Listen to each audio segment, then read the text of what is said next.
I've been forced. I haven't been forced, but the yard asked me kindly to give a quick walkthrough of my boat.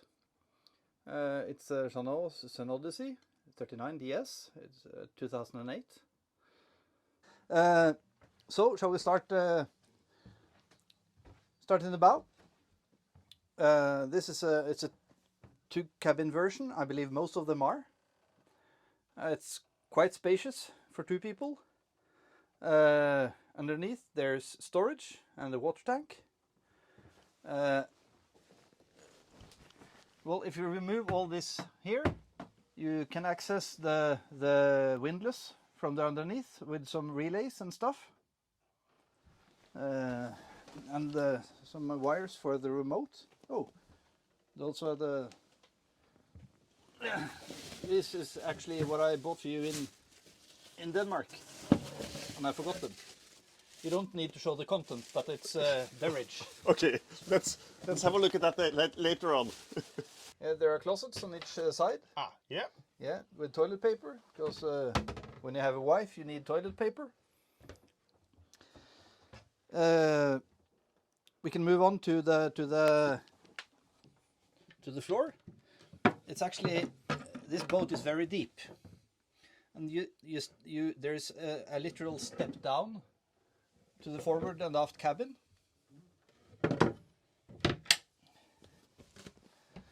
And it continues here.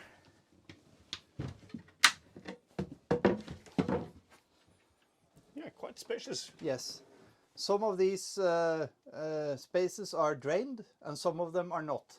So some of them are dry for storage, and some of them are wet for, well, storage, but things that don't get affected by water.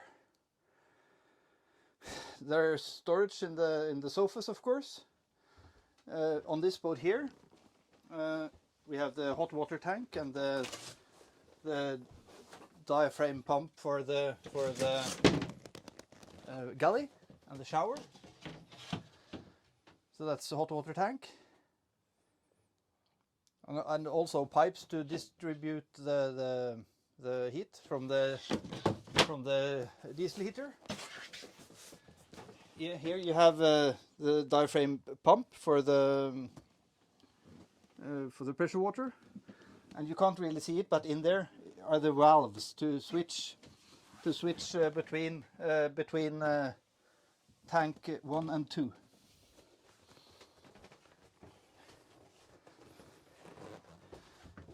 Moving further aft, it's all the minimum gizmos you need. You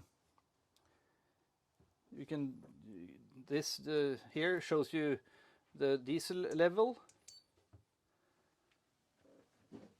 and how many liters of fuel do you have? I think it's 120, but I'm not sure.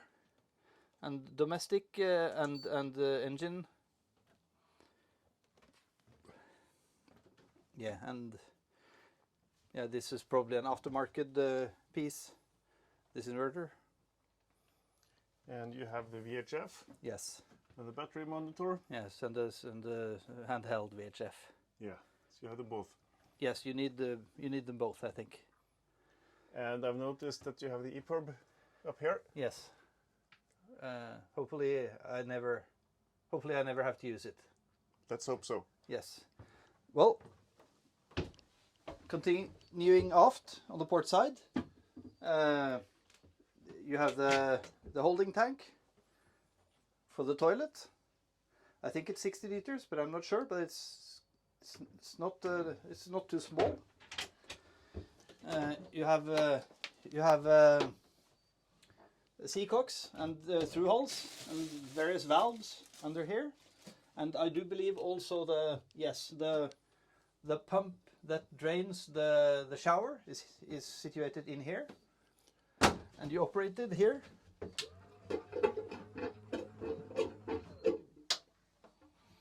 And so it's the bathroom is actually quite spacious. Here is an access point. It's for the electric winch on the port side, for all the engine and relays. there's actually quite a big storage space off the port side, but it's currently full of yeah, Genneker and mattresses and my dinghy and yeah, supboard and stuff. But it's nice because it removes all the stuff. It doesn't have to lie around. The galley, it's really nothing much to say. There's of course an on-off valve in the cupboard underneath. The fridge is quite big. You can have a look inside, but it's really, I don't know how big it is, but it's the biggest one I've owned, and I've had bigger boats with a lot smaller fridges. Yes, I can see you are filming the cokes, which is a bit embarrassing. It should be beer, Jarle, which is another sign of age. I've noticed, but I wouldn't mention it. Well, this being a deck saloon, And I actually also noticed the... Oh yeah, yes, put it away. It's my wife's way of, you know, keeping me down. Yes, She's got a good sense of humor. I'm happily married, and I'm not the boss in the relationship. But I always get the last word in any discussion, and the word is yes, dear. Well, this being a DS, when the floor in the saloon is raised, you actually have some quite nice view if you look outside. I'm 184. 184. Yes. So you have a But 190. I'm wearing shoes, so yeah, the height in the ceiling, it goes down a bit where you are, Jarle. So, but it's still not too bad.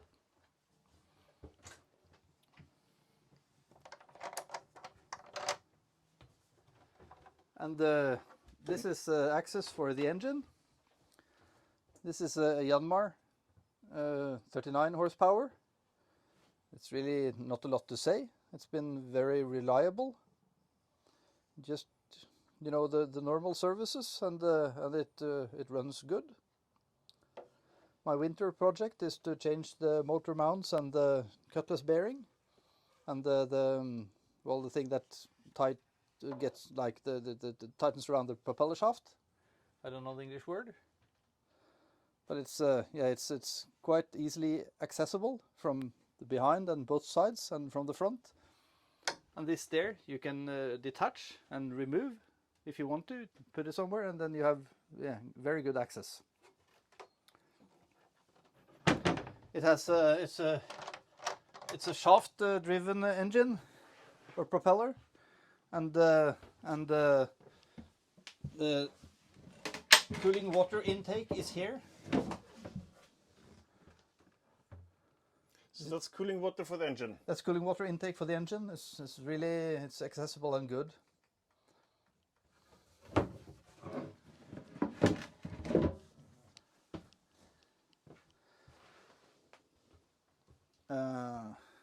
Yeah, cupboards and things. Maybe I should turn on some lights.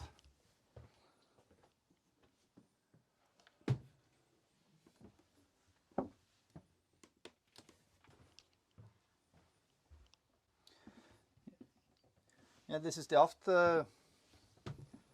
cabin, being a 39 footer with a two cabin version. It's actually quite spacious.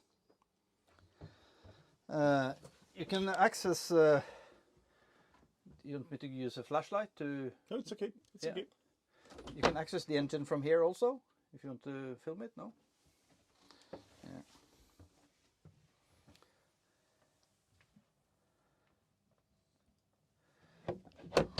And under here is the gearbox where I'm sitting currently. Are the batteries for the windlass and the bow thruster.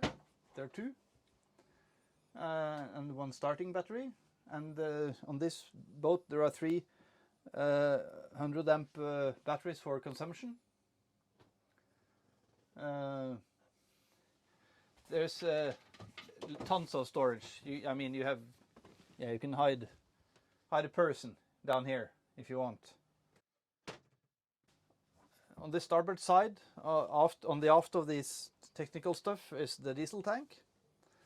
It's a plastic diesel tank, and it's quite easy to drain the condensed water from it. There's a plug on the bottom that you open, and it doesn't run that fast out. So you just remove the plug, and you are there with a bucket and a sponge, and then after, I don't know, 20-30 seconds, you have about a liter, and you sponge it up, and then you also get the things that grow in the diesel and all the water, and then clean diesel will start to come out.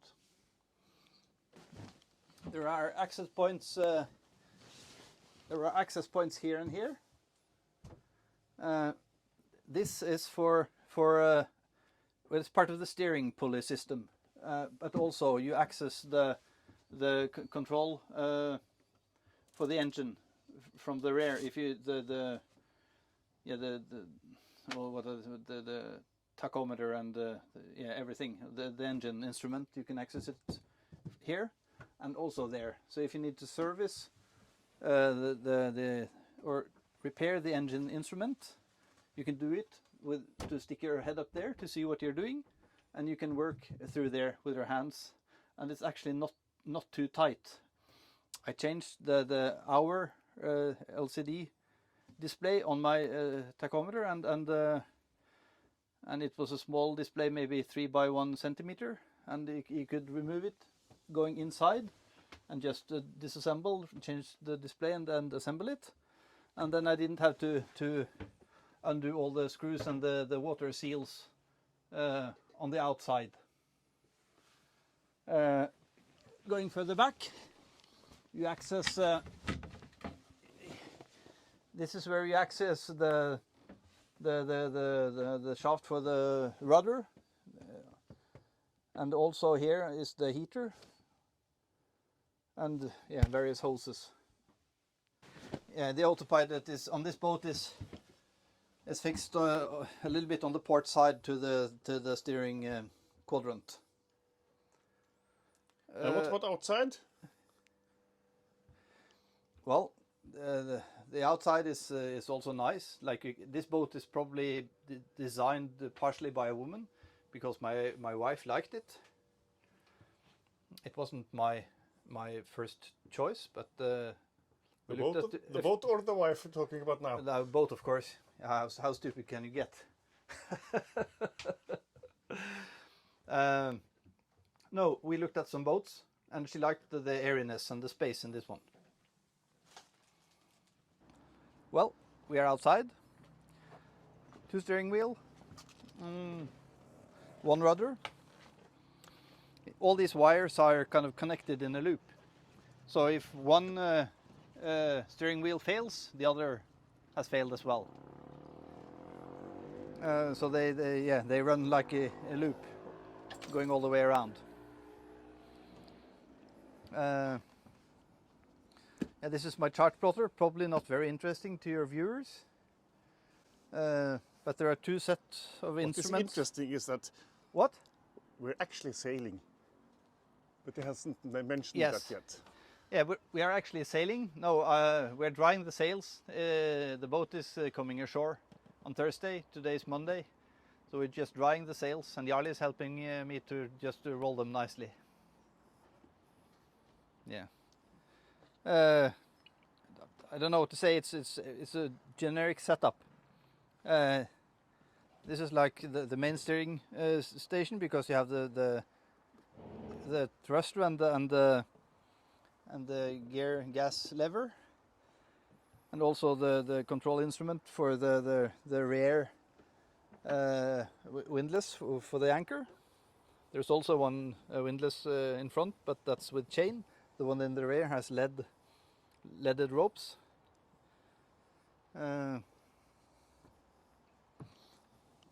If you want to, you can have a look.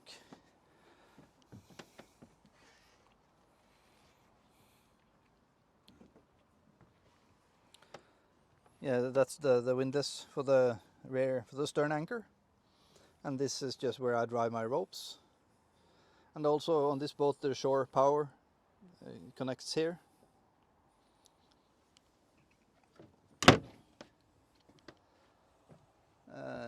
Well, we can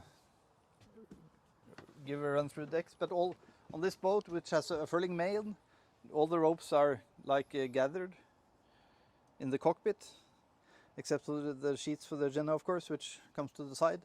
Everything else is handled here. It's actually quite elegant. And the winches are aft here, Yes, where the steering wheels are. yes, maybe. I don't know who designed it, but it works. The cockpit works quite well. If anything, there should be a bit more, you know, stainless to hold on to. So it's designed to anchor or be in a berth like this. So when sailing, and if the movement is, you know, medium to more, then the cockpit could be, well, it could be a little bit more things to grab onto. Just like the boat on the side here. Yes, on that boat everything is close.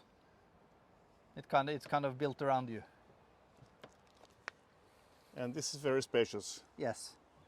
Fantastic at the anchorage and in the harbor. And then you need to be a little creative out on the open waves. Yes. But even when you and me, we sailed to the Caribbean, I think it took some 15 months going there and back. I don't think, in average, we sailed more than, I don't know, 12 hours a week or something. It's not really that far. You're living at the anchorage. You live at the anchorage, and so the sailing as well. It's really, you don't sail that much.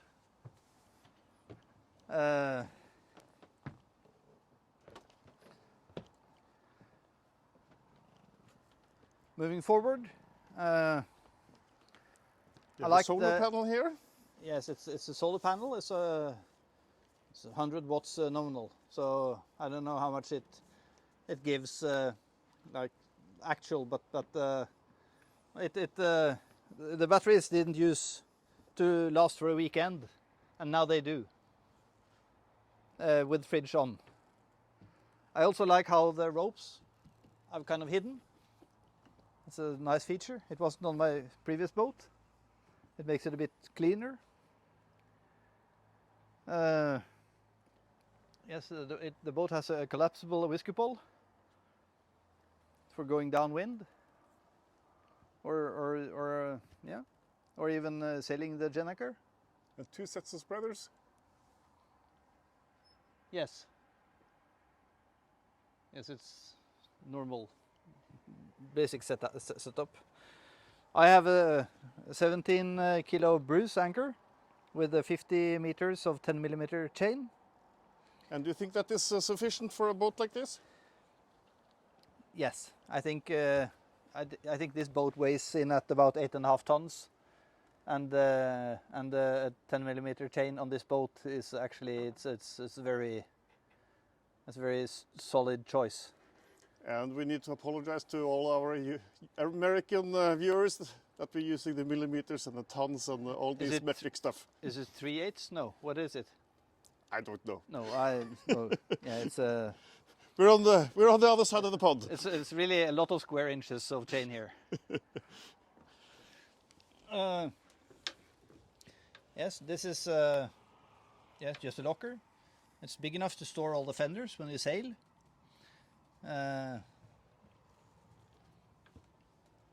Yeah, there's nothing more, not much to look at it really.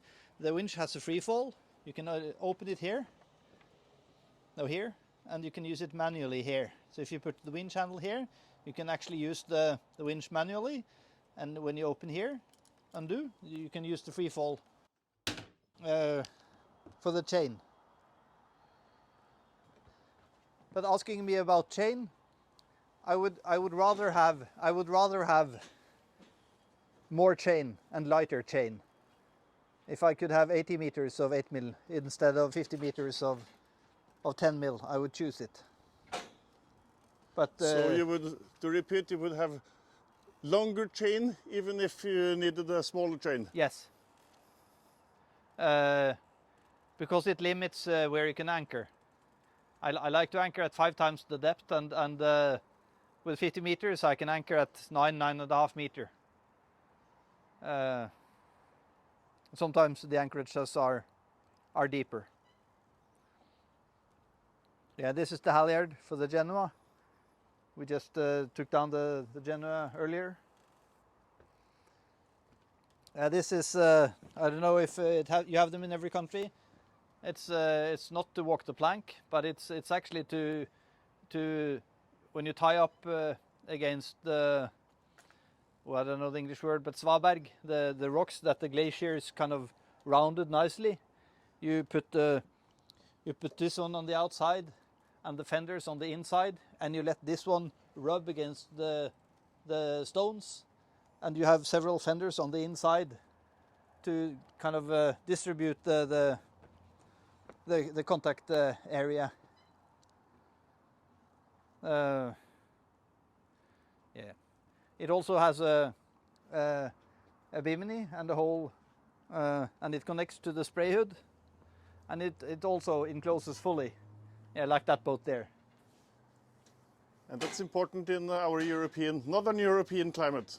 It's very nice. Sometimes you use it even midsummer. All the boats here have that to stay sort of inside when it's not as beautiful weather as today. Yeah. So thank you very much. And could you repeat the name of the boat? It's a Jeanneau Sun Odyssey 39 DS Deck Saloon. And the year it was built? 2008. 2008. Yeah. Or it was built 2008 and it was sold new in Norway in 2009. So I don't know then what you call the model. But 8 or 9. Something like that. Yeah. All right. Cheerio. Cheerio.